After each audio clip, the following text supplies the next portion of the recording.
In this video, I'm going to share with you 5 tips on how to impress your drill sergeant during Army basic training, and it starts right now.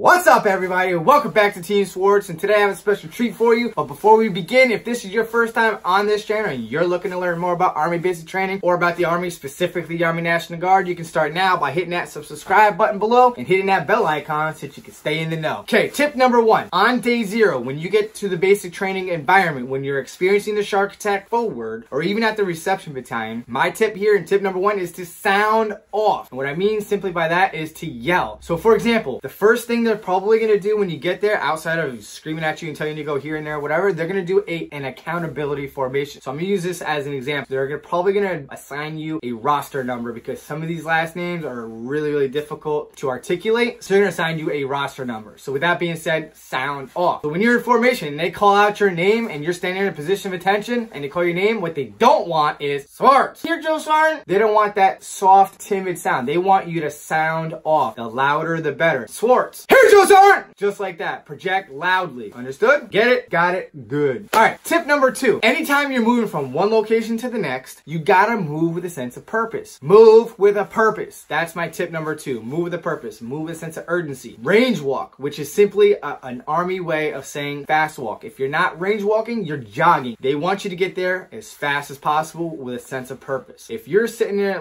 walking around like you have all damn day to get there, like we're on your time and not on the drill sergeant's time, you're looking for a smoke session. Tip number 3 is take charge. Whether you're in a student leadership position or not, build up your battle buddies. Motivate them, inspire them. Always coach them and tell them that you're going to be there for them. You're going to help them. Actually help them, especially with PT. So every night at night, take charge. Be like, hey, yo, if anyone's struggling with the push-up or the sit-up event, yo, come on down here. Let's knock some out and do that extra PT, because some people are going to wait till they get to training to get in shape, and some of them are extremely out of shape. And this is the opportunity where you could take charge and do some push-ups and sit-ups and other various calisthenics that you could do within the barracks that doesn't require any equipment. Tip number 4, make a decision. If you or you know somebody within your platoon gets assigned a student leadership position, sometimes drill sergeant's going to come to you and give you a task to put out to everybody, but they won't tell you exactly how to do it. They're going to leave part of it up to you to decide. So that's up to you to make a decision. Whether it's good or bad, make a decision. So for example, let's say you're going out to the field and you have to set up your flick, which is a vest that attaches your ammo pouches, your canteens, and all the other things that you attach to it, okay? They're not going to tell you exactly how to set it up, but you're going to have to make a decision, whether it's good or bad, that everyone has to have the same setup. If you do it that way, if everyone looks the same, because dress is how we are in the Army, just set it up. Make a decision. If it's not the right way or something the drill sergeant doesn't like, he or she will tell you to make that correction, and it won't be in a negative way per se. But if you don't make a decision and you come back, or they come back expecting you to be finished and ready to rock and roll at this point, but you haven't made a decision yet, and you're like, drill sergeant, you didn't say how to set this up, so now you just got yourself smoked. Now you just played yourself.